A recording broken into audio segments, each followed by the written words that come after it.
What's up, guys? 0-4 yesterday with every one of the games, every one of the results being so close that all of them could have gone the other way potentially.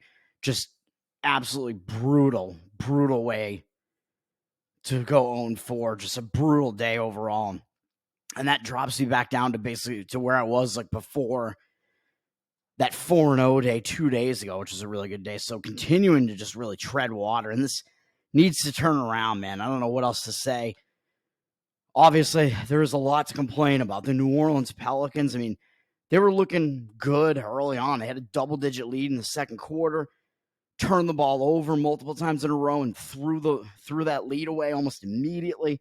Then they fell way behind. It looked like they were dead. So at that point, it's just like, just lose, get it over with. But no, they have to taunt you, tease you, come all the way back, make it look like they're actually going to win the game after a big comeback from down, I think, 18 or something like that, and then still lose in the end. Looking at the game statistically, New Orleans completely dominated the aspects of the game that you really like to look for the most, the things that really are the biggest indicators, and the things that are like the least fluky, which is those like paint presence stats. New Orleans was almost plus 30 in points in the paint, and they had, I think, 9 more field goal attempts and 10 more rebounds, and they still didn't win the game. They were just completely dominating the paint. They lost the three-point battle, although not really by that much, by I think 4 threes maybe. New Orleans was dominating so much in the paint that really didn't matter and shouldn't have even mattered. It came down to a major free throw discrepancy with the Lakers having, I don't even know what it was, like 16 more free throw attempts or something like that, and at least 14 or 15 more made free throws, or maybe it was even more than that. That was more than the entire difference in the game. By far, the whole thing was free throws. You know, it's the Lakers, LeBron. They're just getting calls. Like, I mean, I don't know what else to say about that. People, LeBron draws all these fouls. Yeah, but come on, man. Like, the Lakers, obviously, there's a huge imbalance in the reffing with the Lakers and with LeBron. And last night it was, I believe, insanely evident to the point where it more than swung the game. It's just ridiculous. It's just bullshit. And I guess it reaches a point where it's almost like you have to factor that into the handicap. But it's like, how can you even do that? The Pelicans, by the way, are one of the NBA teams that commits the fewest fouls, too. And that still happened. I don't know what else you could say about that. The hockey game didn't get there. Philadelphia and Detroit, I believe, both got eliminated last night. Philly in that loss that I was on, and Detroit in an overtime win still wound up getting eliminated. So, I mean, Washington still had something to play for last night. Obviously, Philly had the same, maybe even more to play for in that game, which is why I was on Philly. Philly loses by 1 goal in a pretty close game, and I believe Washington clinched that final playoff spot, and now the playoff structure is basically decided, even though we have tonight and tomorrow in hockey still for the regular season. But a lot of teams have no games remaining as well. So that was the one that pissed me off the least, really, even though that was the one where I laid a favorite money line. So I think that was the worst loss monetarily. Pittsburgh Pirates. Then you had, the 2 baseball games. One a first 5 inning play, one a full game play. And if you flipped those, just reverse those 2, they both would have won. And instead, they both lost. Pittsburgh, first 5 inning would have gotten there as Jared Jones had another good start. This is, I believe, I think it's the second or third time maybe. I think he only has 1 win this year. And in all of his other starts, he's been really good. And in at least 2 of them, out of the 3, they had a lead through 5 innings, and then the bullpen wound up blowing it, and that's what happened again yesterday. They had a 1-0 lead through 5. Jared Jones, another very good start out of him. Bullpen completely blows it, and the Pirates' offense fails to score anymore as well, and they wind up losing that game, I think 3-1, or maybe it was 3-2, whatever it was. That's insane. First 5 inning would have gotten there, could have just done that, and then in the St. Louis game, the opposite happened. They were losing 2-1. I think it was tied 1-1, and then they gave up a run in the bottom of the 5th to fall behind 2-1 when at least it was going to push if they hadn't given up that run. And then they wound up winning in the full game after the fifth inning. They outscored Oakland 2-0 and won 3-2 in the end.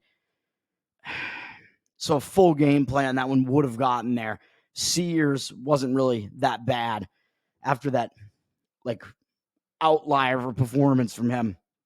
We'll just move on to today.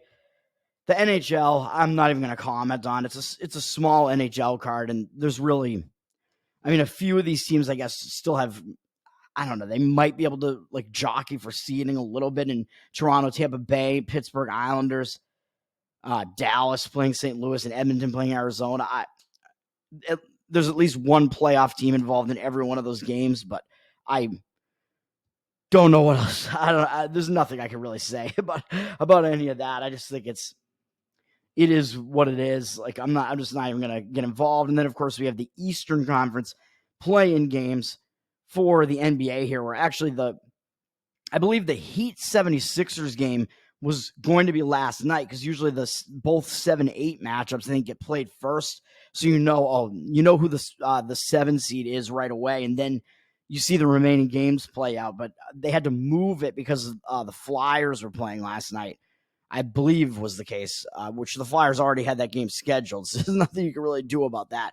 Flyers were playing at home. They play in the same arena as the Sixers, so the Sixers game got moved to tonight, so we get both NBA, both Eastern Conference games tonight. You got the 76ers up from a 4-point favorite to a 5-point favorite with juice now, with 53% of the tickets on the other side on Miami, 59% of the cash on the 76ers. It looks like Miami is public, maybe the recreational bet. I mean, I lean to the 76ers here, but I'm not going to play it. The public seems like maybe they think this is going to be a closer matchup and think it's value getting points with the Heat. They know that the Heat made a further run than the 76ers did in the playoffs last year. Oh, and the 76ers don't have James Harden anymore either, but I think it's arguably the 76ers are a better team without him. Like, it seems like Harden, like, there's a reason why he doesn't stick that long in the same spot, like for the same team. I think that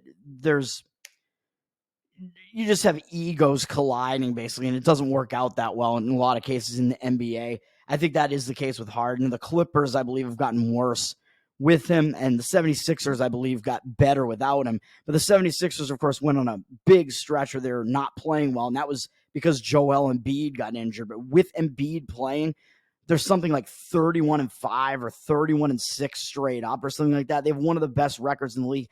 I actually think the 76ers, with Embiid back, I think they're the second best team in the Eastern Conference. And I'm wearing my Celtics hat here.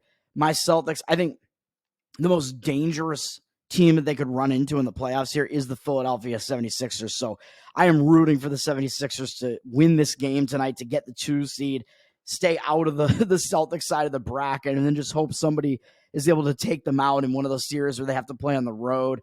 Although they'd have to play on the road against the Celtics too, but let's not be, because like last year, the 7 and the 8 in the Eastern Conference actually flipped spots throughout the playing games, because I believe last year what the case was that Miami went in as the 7, Atlanta was the 8. Atlanta beat Miami to take the 7, and then Miami beat the winner of the 9-10, so Miami wound up in the 8. So they just flipped spots basically. So the Celtics wound up getting Atlanta. So the Celtics actually lucked out last year with those results, because the Celtics were the 2 seed and they got Atlanta and avoided Miami in that first round, which Miami was the more difficult opponent than Atlanta last year, obviously.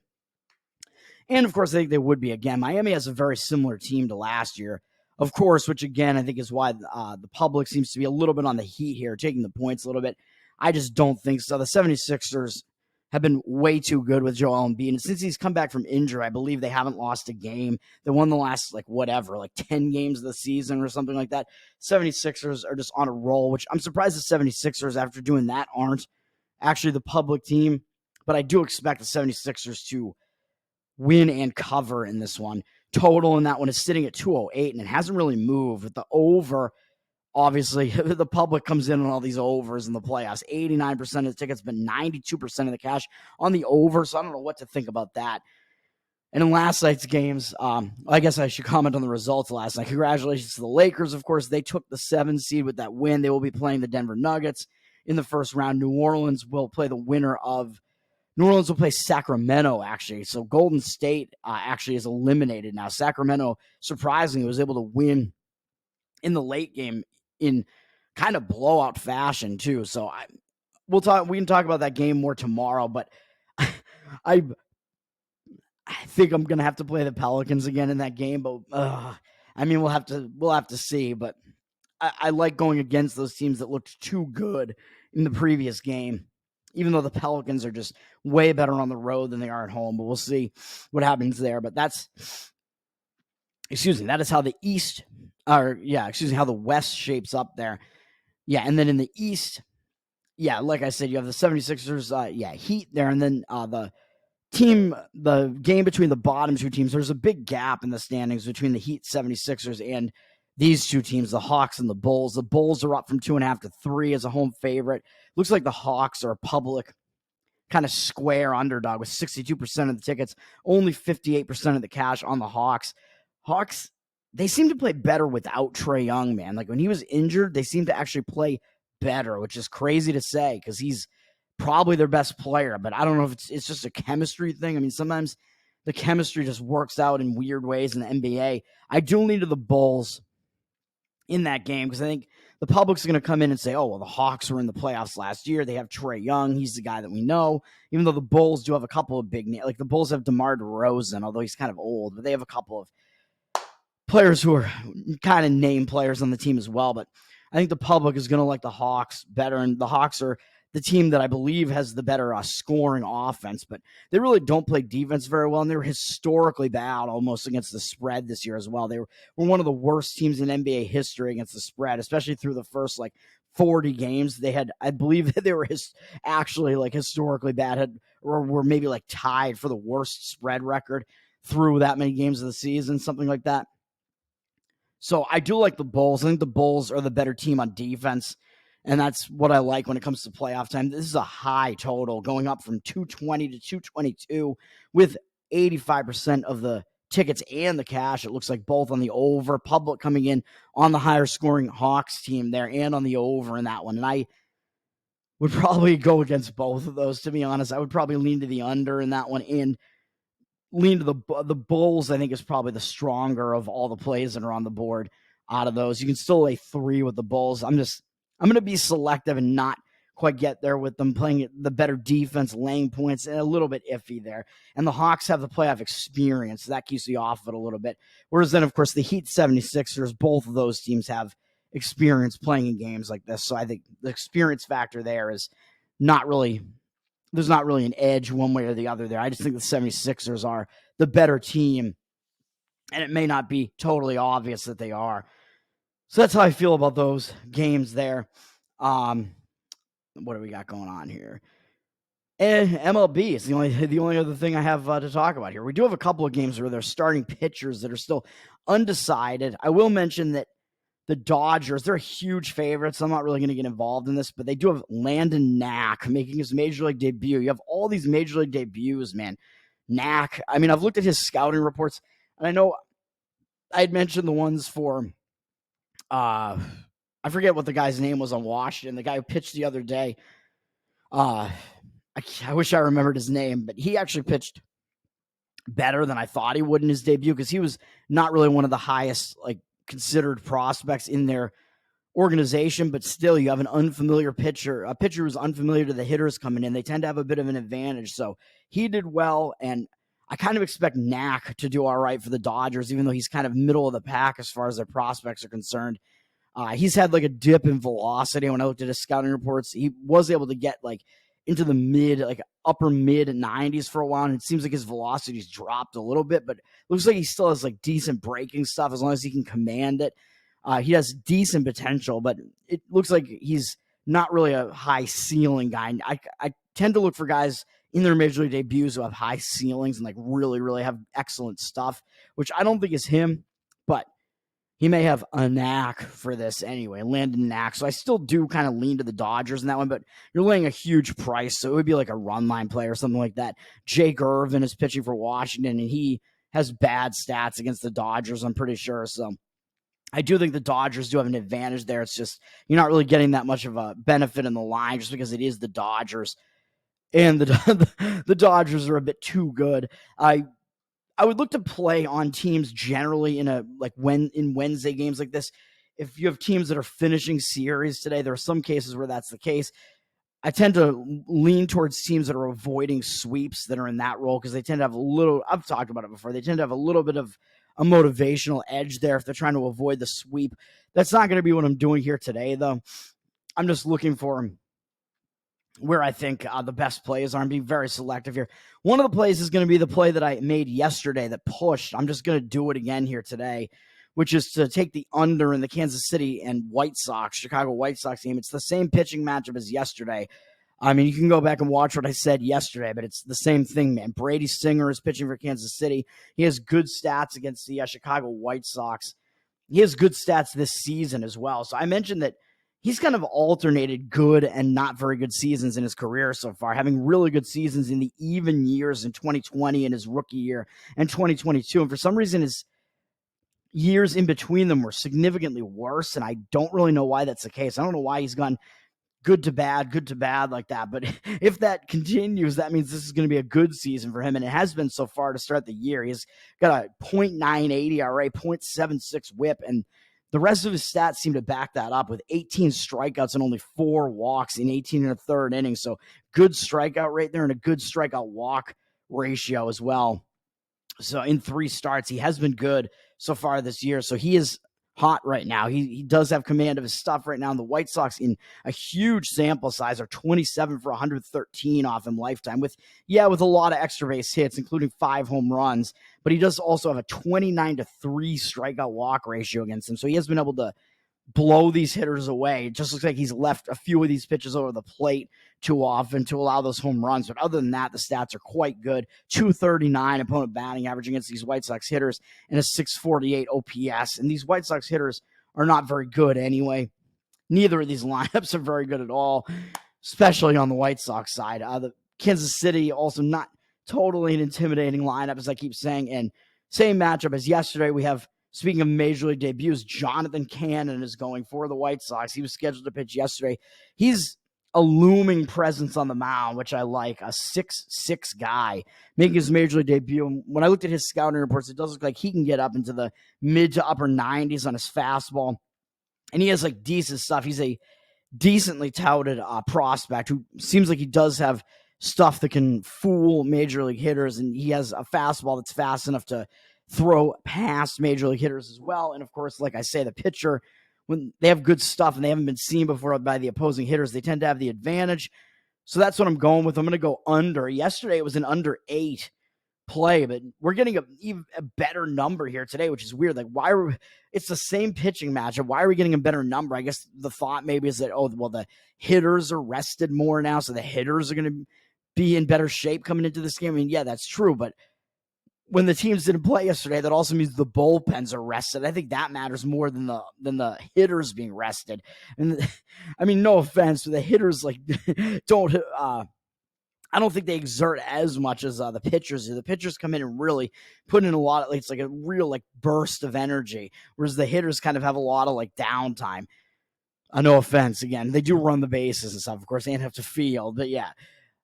So I think the fact that the bullpens are extra rested now after not playing yesterday is certainly a factor, and that helps the under as well. So I don't know why the total has gone up after not playing yesterday. So you can actually get 8.5 on this thing now. So I like that. You can get 8.5 even money right now too. You might even be able to get an under 9. It looks like it's going up a little bit, which just seems weird to me. I don't see any of the percentages on this yet, but it looks like it's gone up from, what are we looking at here? Why did I lose this one?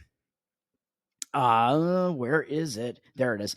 Looks like it's gone up from 8.5 to 8.5 with the over juice to -1.5 consensus according to pregame, but I do see 8.5s all over the map. I see them anywhere from +100 to -110, so I don't really see extra juice on -115 anywhere. So the 8.5s with plus money even look like, or even money, I should say, look like they're out there readily available. So giving us an extra half run, I mean, why not? It's the same matchup as yesterday with bullpens more rested than they were yesterday. So we'll go with that. Keeping in mind, don't get confused here because that is the first game of a doubleheader now because the teams didn't play yesterday.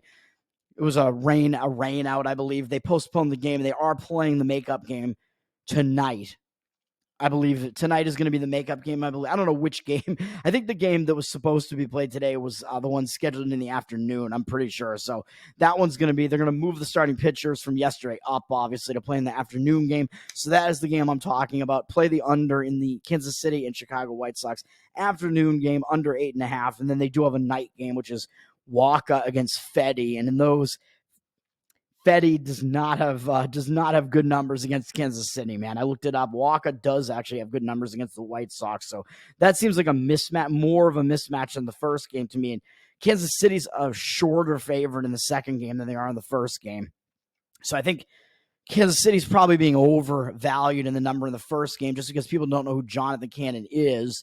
Although Brady Singer is certainly quite good. But then in the second game, Wacha, I think, is definitively the better pitcher over Fedde. And in this spot against these particular hitters in that matchup, I do think that Wacha, like Kansas City, might even actually be a little bit undervalued, given that I think is a mismatch in that game. So keep an eye out for that. But the under play is going to be on the afternoon game between Singer and Cannon.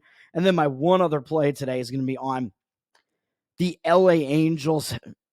Am I going to regret making this a full game play again? I mean, both of these teams, they played an extra inning game yesterday, which is a real barn burner where I think the game was kind of back and forth, and the Angels wound up taking the lead. How many innings did that thing go? It went a lot. 13 innings. I believe Anaheim wound up taking the lead in the final inning there, the 13th inning, and then Tampa Bay scored multiple runs in the bottom of the inning to win anyway.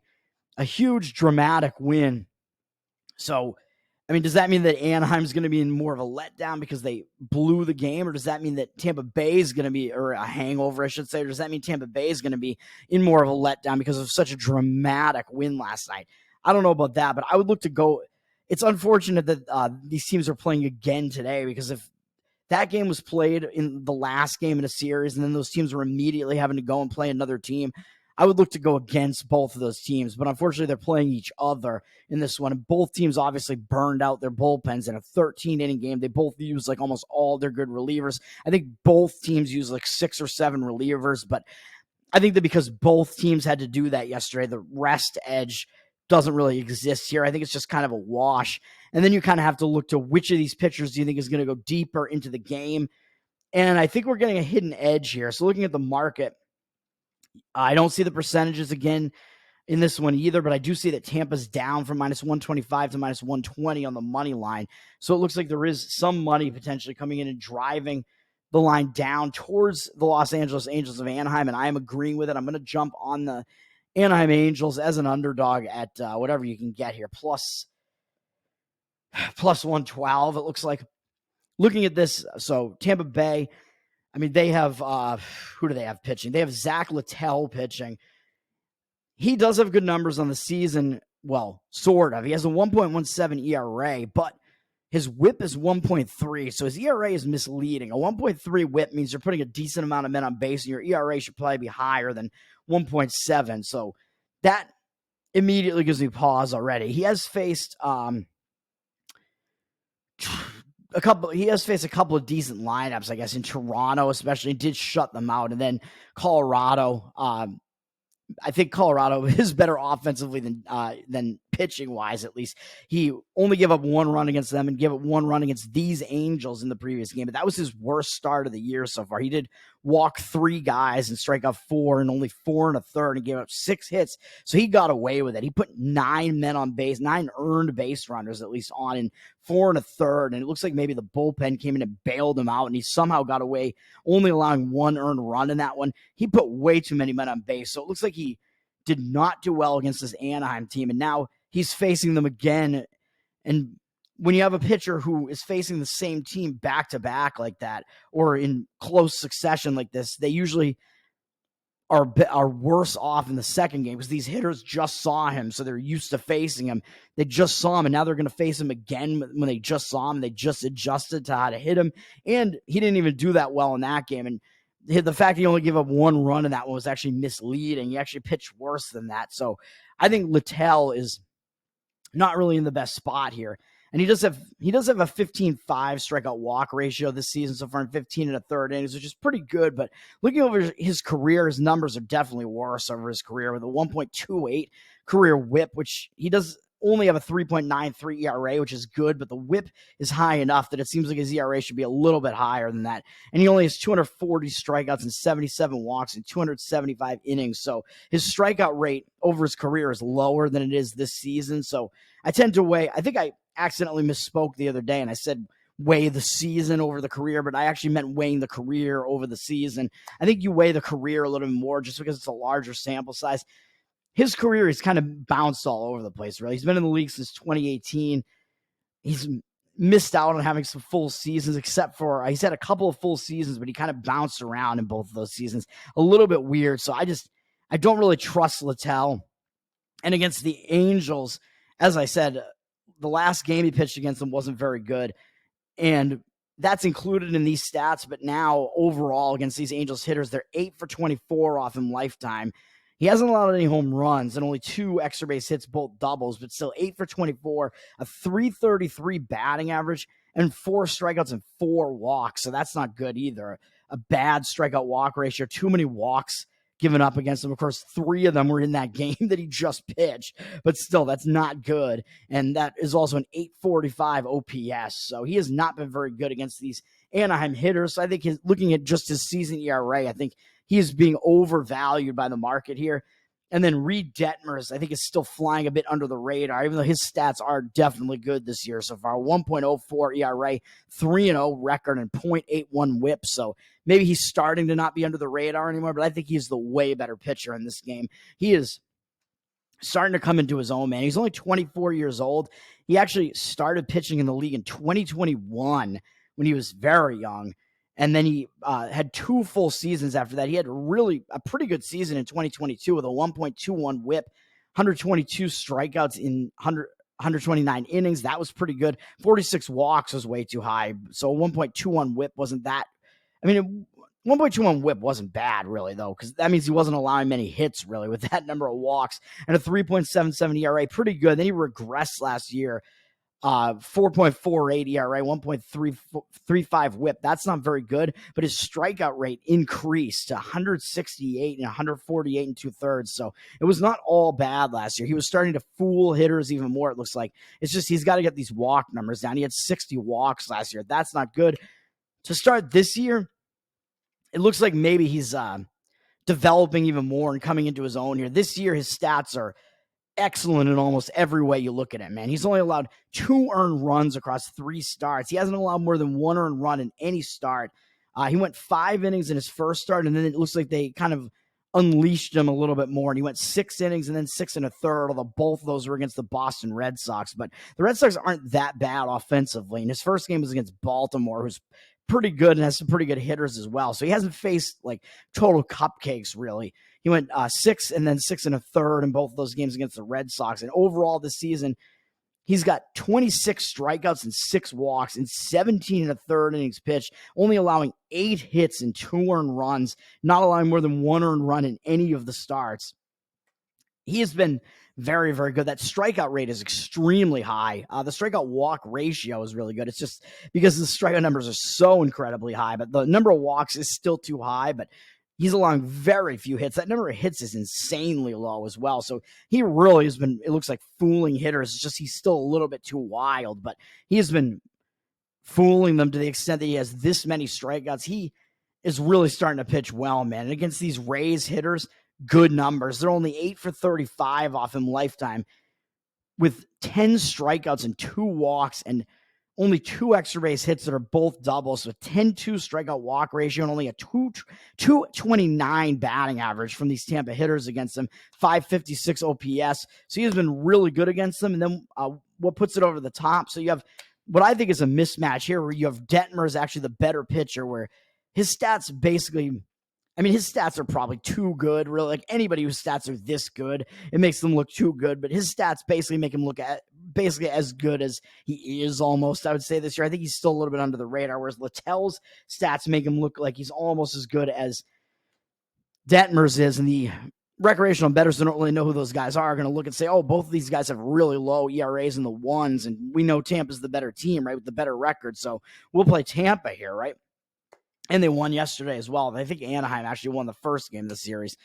So I don't think the public, and Tampa was in the playoffs last year, and they're the better team. So I think the public is probably not going to be that interested in playing Anaheim here. But again, Detmers, I think, is clearly the better pitcher here. I think the season ERAs are misleading. You can see, even in looking at their whip, you can tell. And of course, if you dig deeper and look at the strikeout numbers and such, Detmers clearly is the one who's having the better season so far. He's the better overall pitcher as well. He's the younger guy. He's the guy that does better stuff. He has better numbers against Tampa Bay than Littell does against the Angels.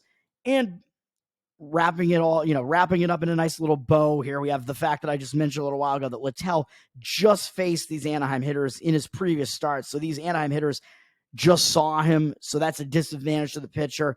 Anaheim is used to seeing him. Like when a guy faces the same team for a second time in a row, it's usually a bit more of a disadvantage to the pitcher. The first time he faces them, it's usually a little bit of an advantage. They have to get used to him. Although, of course, Anaheim had seen him before that start as well, and he didn't pitch that well. Now I think he's at even more of a disadvantage there because Anaheim just saw him, so they're used to hitting him. They just prepared for him, just did pretty well against him, and now they're just facing him again when they're used to seeing him, having just seen him. Whereas for Detmers, Tampa Bay has not faced him yet this year. So that, I think, is another little bit of an edge for Detmers here. Even though these hitters have seen him before, they haven't done well against him, and they haven't seen him yet this year. So it's been a while, at least, since they've seen him. So that's going to do it, man. Those two plays are both in baseball. We're going back to the play that I had yesterday, just at a slightly better number after yesterday's game got rained out and the bet pushed and was canceled. Kansas City and the Chicago White Sox in the afternoon game, the one between